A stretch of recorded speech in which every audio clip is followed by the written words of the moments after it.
Remember to subscribe and hit the notification button to keep up to date with our latest videos.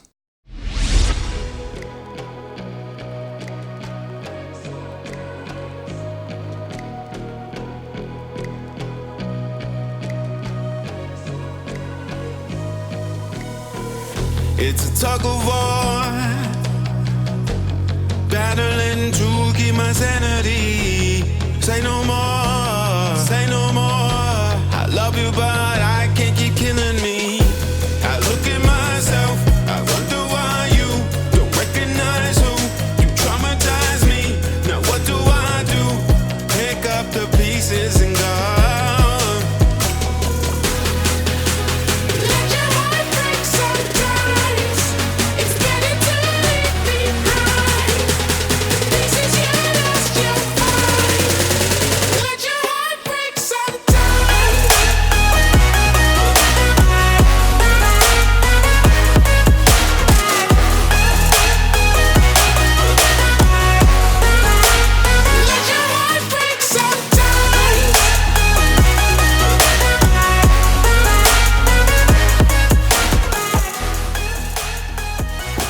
Hey guys, welcome back to the show. Here in front of me is the newly redesigned 2019 Jeep Cherokee Overland. This one, as tested with basically every single option in the book, is priced at $54,000 Canadian. Now, as you can see, the front fascia is much improved over the 2018 Jeep Cherokee, so finally we have a nice looking Cherokee again. But in this video, we're going to be going over all of the features inside and out, all of the 4x4 goodies that the Overland can be optioned with. Let's get it on the road and go for a drive.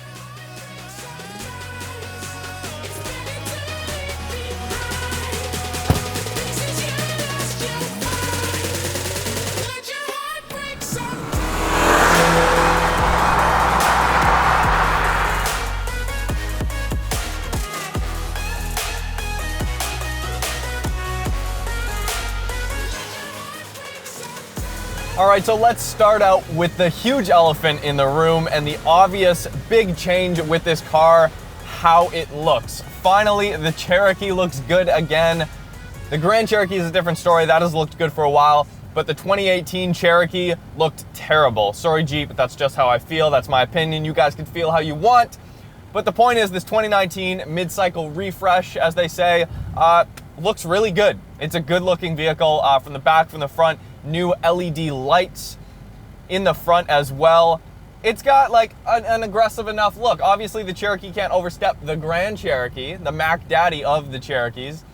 But as a Cherokee, it's a great package, and it starts at around $27,000 Canadian. So like I said, this Overland we have today is pretty much completely optioned out. It's got every option in the book, including that brand new 2-liter turbocharged 4-cylinder engine up front. You might be thinking, why would a Cherokee have a 2-liter 4-cylinder and still be expected to tow, go off-roading, and have enough torque to deal with all these situations? So let me put it this way. This 2-liter 4-cylinder has way more torque than the V6 that this vehicle can still be optioned with. It has 270 horsepower and 295 pound-feet of torque. It's got plenty. I mean, almost 300 pound-feet of torque in a vehicle like this is plenty, and that's what you want, is torque. Now, the sacrifice there is that it only revs to 5,600 RPM. Not a big deal, though. When you feel out the power band, you get a huge kick of torque when the turbo spools up. Kind of around 2,000 RPM to 4,500 RPM is your sweet spot in the power band, and the 9-speed automatic transmission that this car has also been fitted with aids in keeping it in that desirable power band where all of that monstrous torque is. So let's get into it right away. What makes this car worth, or maybe it's not, worth $54,000 Canadian? So it's got a bunch of options. It's got the Active Drive 1, and this one has been spec'd with Active Drive 2. So let me break it down for you. You have 4 driving modes with Active Drive 1, which are Auto, Snow, Sport, and then Sand and Mud. So in Auto mode, the torque will be distributed wherever the Jeep sees fit based on its own computing of the surroundings of the vehicle, right? So Most of the time, you're just going to leave it in auto. You'll get the best fuel economy as well. And with the 9-speed, if you're on the highway, it will basically gear up as fast as humanly possible to lower the RPMs so that you do get good fuel economy, and it will sense where torque needs to be sent, both front and rear. Then from there, you can put it in snow mode, and that will give the computer a targeted torque split of 60% torque to the front wheels and 40% to the rear wheels. Now next we have sport mode, which will give a targeted torque split of 60% to the rear wheels, starting to get fun, and 40% to the front wheels, right?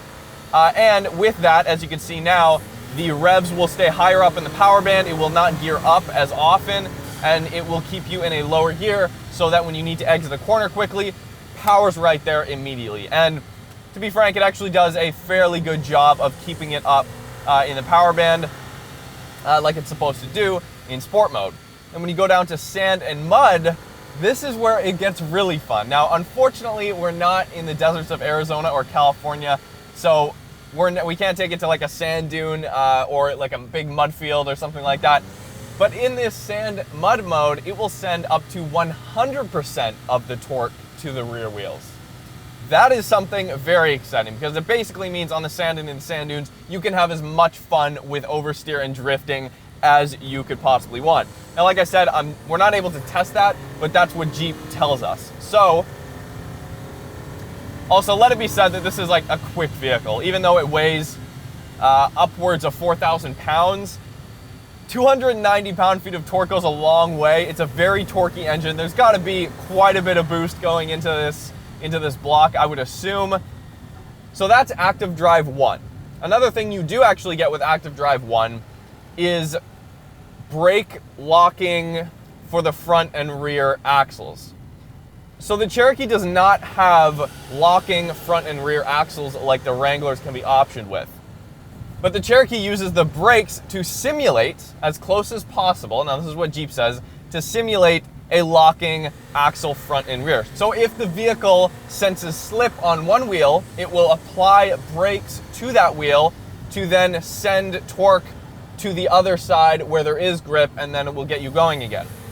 You know, so it's a pretty smart system and something that feels really good on the road. It drives like a normal SUV, which I think is what Jeep was going for with the Cherokee like this. It's not a Wrangler. It's not as hardcore of a Jeep as you can get in terms of off-road capabilities, but it has way more than any other standard SUV would give you. Another button you might see here is 4-wheel drive low. So that is only optioned with the Active Drive 2 package, which this Overland is equipped with. It's a $1,200 package, and it comes with the 9-speed transmission and a 2-speed transfer case. So what that means is, yes, this can be used for rock crawling and slow speed incline off-roading, which is very exciting. It must be said that if you get the Trailhawk version of the Cherokee, not the Overland, but the Trailhawk, there is an option to get a proper mechanical locking rear differential. Just to keep that in mind for you hardcore off-road guys. I know some of you do want that. But then again, if you want locking axles, you probably just want to get a Wrangler. I mean, it's fast though. The transmission's pretty responsive. Great for street driving. I think the best thing that this Cherokee does is combine a very comfortable street experience like we are sitting in right now. I've got my ventilated seats on. You've got a heated steering wheel. You've got heated seats. You've got a lot of these, amenities on the interior that you would want in a luxury SUV. But at the same time, if you get Active Drive 2, you get a lot of actual real-world off-roading technology that Jeep has decided to equip here, which is why this thing is so expensive as it sits testing right now at $54,000 Canadian. So at the beginning of this video, if you were wondering, Marcus, like 54 grand for a Jeep Cherokee, not a Grand Cherokee even, that's so expensive. And yes, it is. That's what you're getting. You are getting the Active Drive 2, you're getting the brand new 2-liter turbo engine, you're getting a 9-speed automatic transmission, which means right now, over our entire drive, I have 11.5 liters per 100 kilometers, which is about 21 or 22 miles to the gallon for you American folks out there. That's basically all the drive modes. That's what you have to choose from. And then, of course, you can switch over to manual in any one of these modes and select the gear yourself. And because it is a 9-speed transmission, this is like a must. You need this. And luckily, Jeep has positioned the shifter forward and back motion correctly. Unlike the Hyundai Elantra we drove recently. It's pull back to shift up and push forward to shift down. The simple reason why that is, without going into too much detail, is the G-forces when you're accelerating push you back, so it makes it easier. It's a natural motion to pull back to shift up, because when you're accelerating, you're shifting up and pulling back.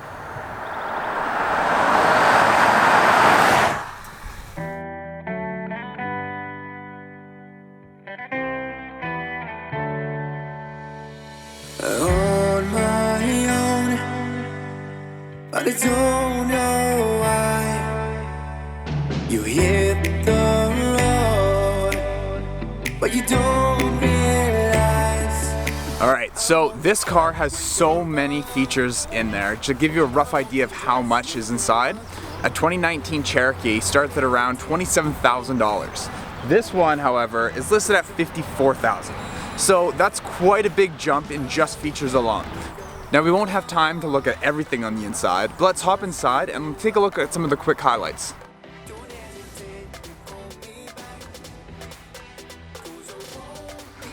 Alright, before we jump into it, I just want to say the brown leather seats make this car look way more luxurious than it actually is. But that being said, I'm a huge fan of what they've done. The seats are super comfortable, and not only are they heated, but they're also vented.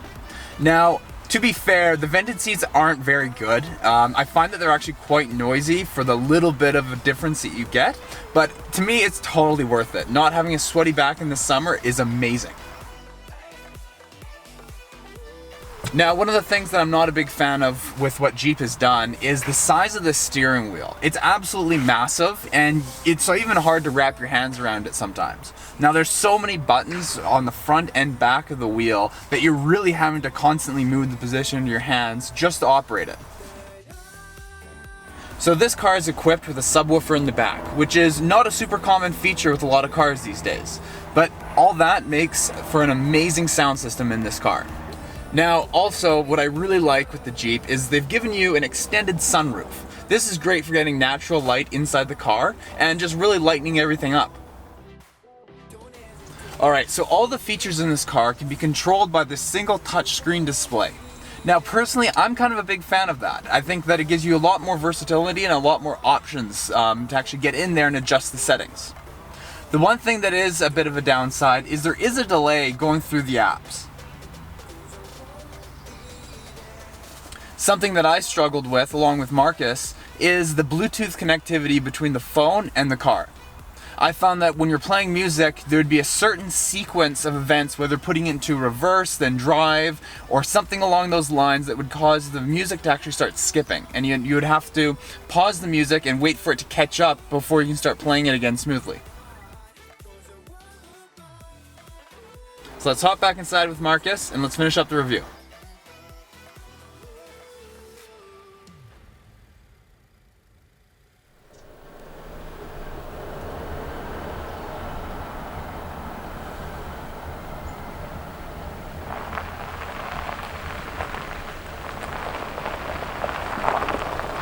Here we go. It's got really good articulation, as you saw in the beginning of the video. It will three-wheel if necessary, and kind of give you a warning if there are any objects coming up on you here.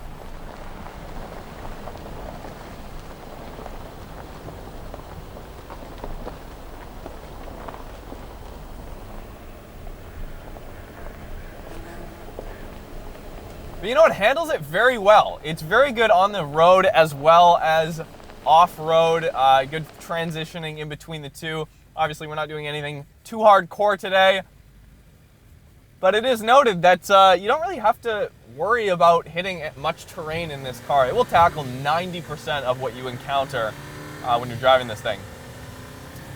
I really do like the combination of the 9-speed and this new 2-liter turbo. For the most part, it's pretty seamless as far as gear changes, especially in sport mode.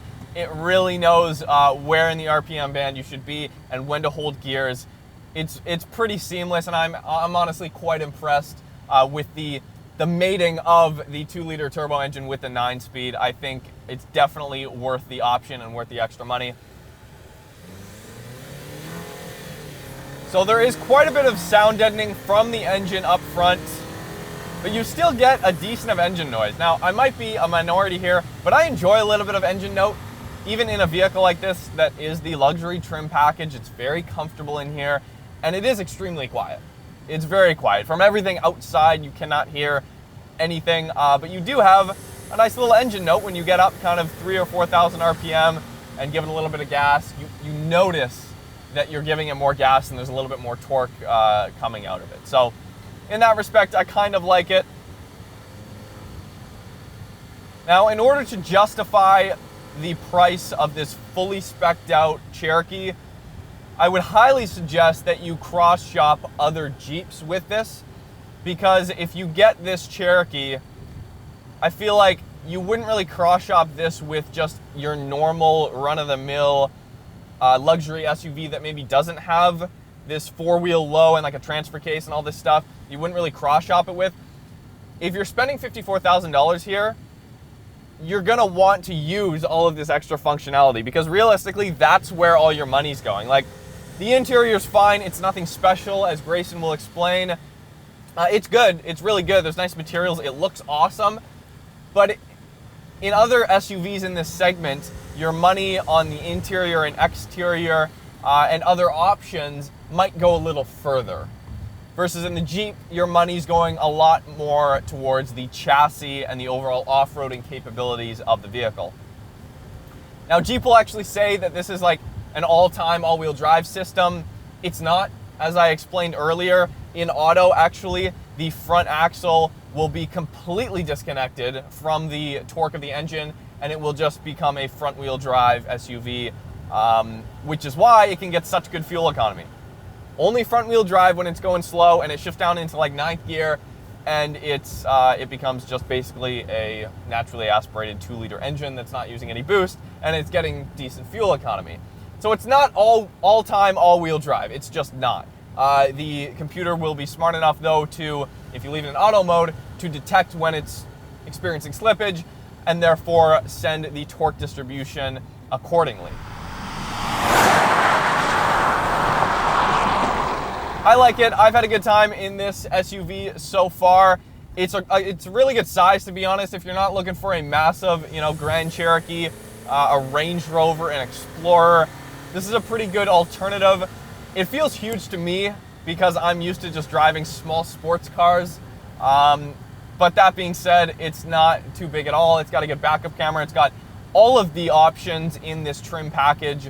Like I said, radar cruise control. It has blind spot detection. It has, literally everything to save you from crashing, everything from saving you from like backing into someone or switching lanes into someone. It even has auto lane keep assist, so if you start drifting, it'll kind of steer you back into the lane.